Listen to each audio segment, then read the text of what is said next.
Trung Dung xin trân trọng kính chào cô chú anh chị và các bạn. Hôm nay là ngày 31 tháng 8 năm 2025, cũng là ngày mùng 9 tháng 7 âm lịch năm Ất Tỵ. Trung Dung có dịp về quê hương ở xã Tân Nhật, quê hương Bình Chánh để phục vụ đi hát một đám tang. Đó là công việc thường ngày của Trung Dung.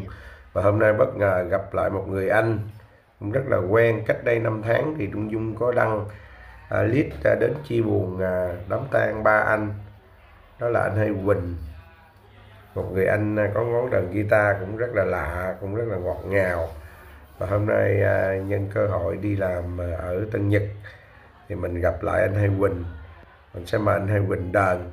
Lúc trước thì mình với anh Hai Quỳnh cùng ban nhạc đàn 15 câu lớp mái và 2 câu vọng cổ. Hôm nay thì anh Hai Quỳnh sẽ cùng với lại Trung Dung đàn cho quý vị nghe xem Phụng Hoàng và 3 câu vọng cổ, câu 1, câu 2, câu 3, và với tiếng đàn của một người anh cũng U60 ở quê hương Thủ Thừa, Long An. Đó là anh Trần Vũ. Anh đang ngồi đàn sến là anh Trần Vũ. Anh đàn guitar là anh Hai Quỳnh, anh Văn Quỳnh. Quê anh ở quận 8 và gốc anh ở Bến Tre. 5 tháng vừa rồi thì Trung Dung có dịp về quê anh ở Bến Tre để phục vụ hát tiễn đưa linh cữu ba của anh mới đây mà đã 5 tháng.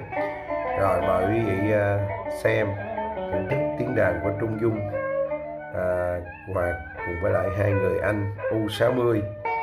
Đó là anh Văn Quỳnh, anh Trần Vũ và Trung Dung.